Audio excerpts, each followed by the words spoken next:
आपका स्वागत है कॉम्पिटेटिव मस्ती यूट्यूब चैनल पे। आज जीके जीएस का वैसा प्रैक्टिस सेट आपके लिए लेके आ गए हैं जो आपके रेलवे ग्रुप डी एग्जाम के लिए एकदम महत्वपूर्ण साबित होगा, एकदम धार फार मार की तरह साबित होगा, आन बान शान की तरह साबित होगा। पहला क्वेश्चन बोल रहा है कि पानी की सतह पर तेल का एक बूंद गिराया जाता है तो यह सतह पर गोलाकार रहेगा, सतह पर विकृत रूप से बनी रहेगी, एक पतली परत के रूप में जम जाएगी, कोई भी विकल्प सही नहीं है। तो देखिए, जो जल होता है, जल में एक गुण पाया जाता है पृष्ठ तनाव।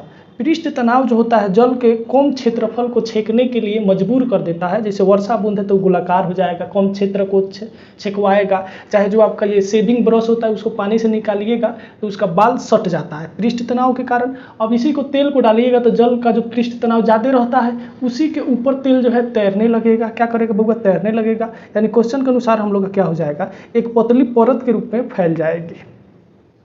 एक आदमी पूरी तरह से चिकनी बर्फ के क्षैतिज समतल पर, एक बर्फ है एकदम चिकनी है यानी उस पर घर्षण बहुत कम लगेगा। घर्षण नहीं रहेगा तो कोई भी व्यक्ति चल नहीं सकता है, यहाँ तक बढ़िया से खड़ा नहीं हो सकता है, में स्थिरावस्था में है तो वह न्यूटन के किस नियम का उपयोग करके खुद को किनारे तक ले जा सकता है। तो देखिए, जब भी वह किनारे पर पैर रखेगा पैर वहाँ पे फिसलेगा, क्योंकि वहाँ पे घर्षण बल नहीं है। लुढ़केगा भी अगर तब भी घर्षण बल चाहिए लुढ़कने के लिए भी, यानी ये भी प्रोग्राम हम लोग का फेल हो जाएगा। तो क्या करेगा, अपनी सांस को पूरा बाहर निकाल देगा और फिर उसको कस के जब खासेगा तो क्या करेगा, वो फिर बर्फ पर बल लगाएगा और बर्फ जो है उसके शरीर पर एक बल लगाता है जिसको कहते हैं प्रतिक्रिया बल। क्रिया के बराबर क्या होता है वो प्रतिक्रिया बल। और ये न्यूटन के पहले गति नियम, दूसरे गति नियम, तीसरे गति नियम, सभी नियम कौन नियम पर आधारित है होगा, तो तीसरे गति नियम से। बात की जाए प्रथम गति नियम से तो इसे जड़त्व का नियम भी कहते हैं। द्वितीय गति नियम से समवेग का फार्मूला P बराबर mv मालूम चलता है। चाहे आपका जितना फार्मूला है वो आपका इसी में मालूम चलता है, बराबर ma भी इसी में बताता है। तीसरा को एक्शन रिएक्शन लॉ भी कहते हैं। क्वेश्चन के अनुसार हम लोग का सी ऑप्शन सही है। विभिन्न व्यास के दो केस नली में पानी में डूबी हुई है तो पानी की सतह होगा कम व्यास की नली में अधिक, अधिक व्यास की नली में अधिक, दोनों नली में समान, कोई भी विकल्प सही नहीं है। तो बात किया जाए, जितना आप लालटेन देखते होंगे उसमें नीचे से तेल रिस करके और केस नली के सहारे ऊपर जाता है और यहीं पे जलता है तो प्रकाश होता है। केस नली जितना पतला होगा, जितना पतला होगा उतना ही ज़्यादा क्या होगा, तेल ऊपर चढ़ता है, तेल ऊपर चढ़ता है। और केस नली जितना ही मोटा होगा उतना ही कम जो है जल ऊपर चढ़ेगा या तेल ऊपर चढ़ेगा। तो कम व्यास की नली में अधिक, यानी हम लोग का तीसरा का ए ऑप्शन सही है। बारिश का बूंद का वेग डैश के कारण, यहाँ पे डैश है, के कारण अचर रहता है। पृष्ठ तनाव के कारण, वायु के उत्प्रेक्ष के कारण, वायु द्वारा उत्सर्जित श्यानता के कारण, वायु की धराए के कारण। तो श्यानता बल यानी विस्कोसिटी जो होता है, विस्कोसिटी जो है एक द्रव को जो है दूसरे द्रव में मिलने से रोकता है, उसी को कहते हैं विस्कोसिटी। और इसी के कारण जो है वर्षा का बूंद का वेग जो है अचर रहता है यानी नहीं बदलता है। हवा के माध्यम से गिरने वाली बारिश की एक छोटी बूंद तथा एक बड़ी बूंद के लिए निम्न में कौन सा कथन सही है।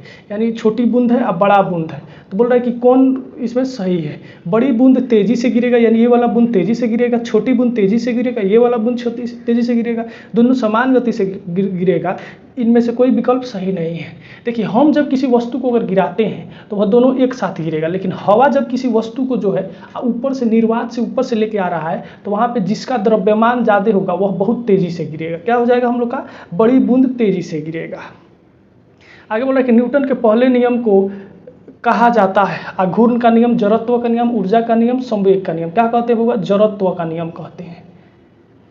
पृथ्वी की सतह पर स्वतंत्र रूप से लुढ़कता हुआ, यानी जैसे हम सिलेंडर को लुढ़का के लेके जाते हैं रोलिंग करा के, तो वही लुढ़कते हुए एक पिंड अपनी डैश के कारण, यहाँ पे फिल इन द ब्लैंक्स है, डैश के कारण स्थिर हो जाता है। द्रव्यमान के कारण, स्थिरा अवस्था के, जड़त्व के कारण, घर्षण के कारण, संवेग के कारण। गति का जो अपोजिट होता है, अपोजिट यानी गति को जो रोकता है वह होता है घर्षण बल। कौन बल होता है बाबा, घर्षण बल। और इसी के कारण जो है क्या होता है कि एक समय बाद वस्तु रुक जाता है। सतवा का बी ऑप्शन सही है। वी स्क्वायर बराबर यू स्क्वायर प्लस 2as समीकरण जहाँ संकेत के सामान्य अर्थ से प्राप्त होते हैं। समीकरण न्यूटन के पहले समीकरण से, न्यूटन के दूसरे नियम से, न्यूटन के तीसरे समीकरण से, इनमें से कोई नहीं। तो न्यूटन के पहले जो नियम होता है ये बल का परिभाषा देता है, बल का परिभाषा देता है।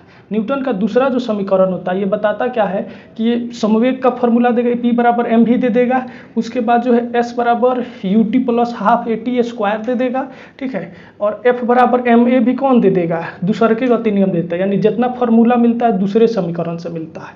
तीसरे गति नियम को कहते हैं action reaction law, action reaction law, यानी क्वेश्चन के अनुसार हम लोग का बी ऑप्शन ठोकुआ सही है।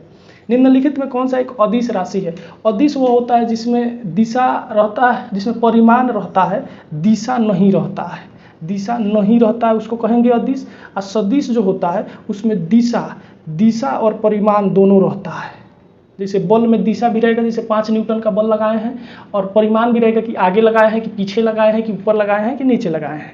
तो बोले कि विद्युत धारा विद्युत क्षेत्र में, देखिए विद्युत क्षेत्र में इसे हम कर देते हैं तो बल का भी पता चल जाता है कि कितना ज़्यादा यहाँ पे विद्युत क्षेत्र है, विद्युत कितना प्रभाव महसूस किया जा रहा है, और दिशा भी मालूम चल जा रहा है। त्वरण भी, अगर त्वरण आगे की तरफ हो रहा है तो क्या हो रहा है कि वेग बढ़ेगा, आगे दिख रहा है कि हाँ वेग बढ़ रहा है, त्वरण पीछे हो रहा है यानी मंदन हो रहा है, वस्तु रुक रहा है।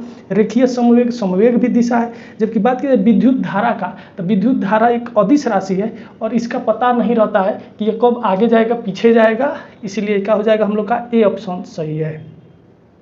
जब पानी में कुछ डिटर्जेंट यानी सर्फ जो होता है उसको मिलाते हैं तो पृष्ठ तनाव बढ़ता है, घटता है और प्रभावित रहता है, इनमें से कोई नहीं। डिटर्जेंट को चाहे अशुद्धि को चाहे ताप को बढ़ाइएगा, ये तीनों को अगर बढ़ाते हैं तो उस स्थिति में जो है पृष्ठ तनाव यानी सरफेस टेंशन घट जाएगा। और सर्फ को डाले हैं तो पृष्ठ तनाव घट गया। अब पानी क्या करेगा, कपड़ा के कौन कौन में जाके बढ़िया से सफाई करेगा, यानी 10वां का बी ऑप्शन सही है। क्रीम सेपरेट से वसा को दूध से किया जाता है, यानी देखिए दूध से अगर क्रीम निकालना है यानी मक्खन को निकालना है तो किसके बल, कौन बल के द्वारा किया जाएगा? ससंजक बल, गुरुत्वाकर्षण बल, अभिकेंद्री बल, केंद्र अपसारी बल। अभिकेंद्री बल का एक प्रयोग होता है मौत के कुआं में, मौत का कुआं में, बाकी उसका प्रयोग आपको नहीं देखने को मिलेगा। जबकि केंद्र अपसारी बल ये वॉशिंग मशीन जो कार्य करता है, वॉशिंग मशीन केंद्र अपसारी बल यानी अपकेंद्रीय बल इसका दूसरा नाम है। अपकेंद्रीय बल प्लस में आपका मक्खन निकालना भी कौन है, मक्खन निकालना भी अपकेंद्रीय बल है, यानी क्वेश्चन के अनुसार 11 का डी ऑप्शन सही है। इसके बाद बोल रहा है कि निम्नलिखित में कौन सी एक सदिश राशि नहीं है? सदिश राशि वह होता है जिसमें दिशा और परिमाण दोनों होता है। तो सदिश राशि कौन नहीं है? गति, वेग, टॉर्क बल, विस्थापन। कौन नहीं है बउआ? गति नहीं है। गति आप कहिएगा किसी के सामने तो ये पता नहीं चल रहा है कि हाँ गति किस दिशा में हुआ है, यानी इसमें दिशा नहीं होता है। 12 का ए ऑप्शन सही है। कोणीय समवेग का एसआई मात्रक क्या होता है? तो बात किया जाए समवेग का, तो समवेग का होता है मीटर प्रति सेकेंड, आईसी में केजी जोड़ दीजिएगा तो समवेग हो गया। लेकिन पूछ रहा है आपसे कोणीय समवेग, कोणीय समवेग, तो कोणीय समवेग का कितना होता है? तो केजी मीटर स्क्वायर प्रति सेकेंड, केजी मीटर स्क्वायर प्रति सेकेंड, यानी क्वेश्चन के अनुसार हम लोग का A option KG metre square प्रति सेकेंड सही है। अगला जो हम लोग का क्वेश्चन बोल रहा है, एक समान वेग से गतिशील वस्तु, बोल दिया है कि वेग जो है एक समान है, बराबर है। जब बोलता अगर क्वेश्चन में कि गति से, एक समान गति से गतिशील वस्तु, यानी वहाँ पे गति का अर्थ कहने का अर्थ चाल रहता, तो चाल से और वेग से संबंध नहीं रहता, यहाँ पे त्वरित की जा सकती थी। लेकिन बोल दिया है कि वेग जो है स्थिर है, एक समान है, तब वस्तु गतिशील त्वरित नहीं की जा सकती है। ऑप्शन है त्वरित नहीं होती है, त्वरित की जा सकती है, हमेशा त्वरित होती है, एक समान वेग होती है। क्वेश्चन के अनुसार क्या हो जाएगा? त्वरित नहीं की जा सकती है। प्रतिरोध का ऐसा इकाई क्या होता है? तो हम जानते हैं प्रतिरोध का इकाई ओम होता है, ओम होता है, लेकिन यहाँ पे कुछ और आपको देखने को लिख रहा है। तो ओम का जो है प्रतिरोध का मात्रक आप देखिएगा तो प्रतिरोध का फॉर्मूला सबसे पहले प्राप्त कीजिएगा। प्रतिरोध निकालने का फॉर्मूला क्या होता है? किया गया कार्य यानी विभवांतर बटा आपका क्या होता है? धारा। तो किया गया कार्य क्या होता है? विभवांतर होता है। विभवांतर का मात्रक वोल्ट होता है, और धारा का एम्पियर होता है, बराबर वोल्ट बाई एम्पियर, वोल्ट प्रति एम्पियर होता है, वोल्ट प्रति एम्पियर। ऑप्शन है वोल्ट गुने ampere, volt square ampere, volt प्रति एम्पियर। क्वेश्चन के अनुसार हम लोग का सी ऑप्शन सही है। बर्नौली का प्रमेय संरक्षण पर आधारित है। बर्नौली का प्रमेय कहता है कि किसी बंद जो है पथ में अगर तरल द्रव को गुजारा जाता है तो उसके हर एक बिंदु पर आपका गतिज ऊर्जा प्लस स्थितिज ऊर्जा का योग जो है हमेशा हर एक बिंदु पर बराबर होता है। यही है आपका बर्नौली का प्रमेय, जो किससे संबंधित है, तो ऊर्जा से संबंधित है। ऑप्शन है द्रव्यमान, ऊर्जा, संवेग, सभी विकल्प सही है, यानी हम लोग का ऊर्जा सही है। आगे बोल रहा है कि बर्नौली का प्रमेय निम्नलिखित में से किस पर लागू होता है, तो तरल पदार्थ प्रवाह पर। तरल पदार्थ हो लेकिन पथ क्या हो, बंद होना चाहिए। अगर खुला हो तब नहीं होगा, यानी क्या हो जाएगा, नहीं होगा। पृष्ठ तनाव पर नहीं होता है, श्यानता पर भी नहीं होता है। स्थैतिक तरल दबाव पर होता है, यानी फिक्स तरल दबाव जो बंद परिपथ में हो, उसी पर बर्नौली का प्रमेय काम करेगा। वॉशिंग मशीन का सिद्धांत क्या है, तो हम अभी बताए हैं आपको। अभिकेंद्रीय बल केवल मौत के कुआं में, बाकी जितना आपको अपकेंद्रीय बल, मक्खन निकालना, फिर वॉशिंग मशीन, चाहे कपड़ा सुखाना, वॉशिंग मशीन जो कपड़ा सुखाता है वो भी अपकेंद्रीय बल पे कार्य करता है, यानी क्वेश्चन के अनुसार ए ऑप्शन सही है। यदि पृथ्वी तेज से घूमने लगी तो ध्रुवों पर गुरुत्वाकर्षण का त्वरण होगा। हम जानते हैं गुरुत्वीय त्वरण, गुरुत्वीय त्वरण का मान कितना होता है, तो 9.8 मीटर प्रति सेकेंड स्क्वायर होता है। 9.8 मीटर प्रति सेकेंड स्क्वायर होता है। और अगर बड़का जी का मान किया जाए तो 6.67 गुने 10⁻11 न्यूटन प्रति मीटर स्क्वायर होता है, न्यूटन प्रति मीटर स्क्वायर होता है। अब बोल रहा है कि ध्रुवों पर गुरुत्वाकर्षण क्या होगा यदि पृथ्वी तेजी से घूमने लगे। तो पृथ्वी अगर तेजी से घूमेगा तो क्या होगा कि केवल ध्रुव पर,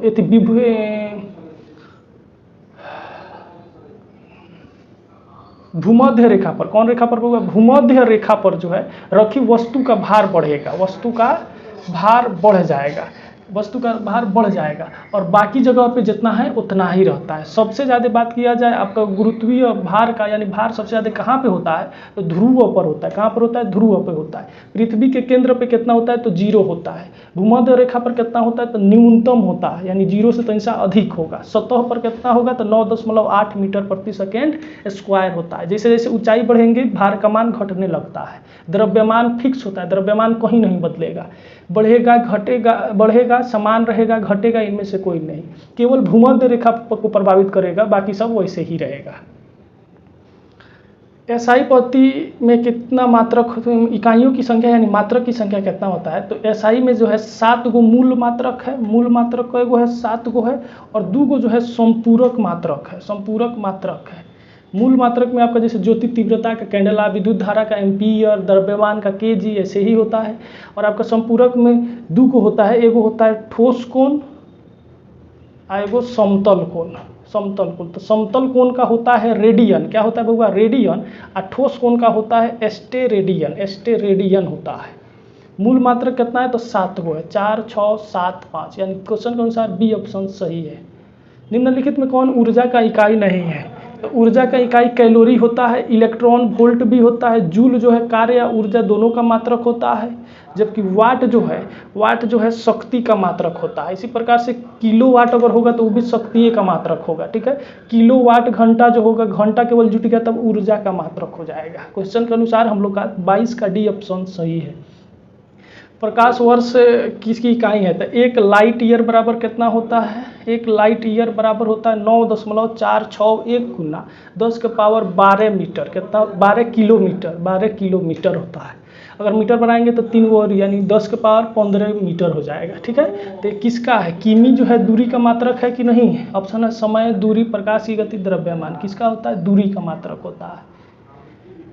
तापमान के 2 पदों में उपयुक्त तापमान मात्रा में व्यक्त किया जा सकता है। तो देखिए तापमान जो होता है वह किस किस मात्रक में आपका व्यक्त किया जा सकता है, तो लंबाई और द्रव्यमान में, द्रव्यमान तथा समय में, लंबाई, द्रव्यमान तथा समय में। एक और ऑप्शन होना चाहिए इस पर, लंबाई, द्रव्यमान तथा समय। तापमान 3 के ऊपर निर्भर करता है। लंबाई पर तापमान को बढ़ाएंगे तो लंबाई बढ़ जाएगा।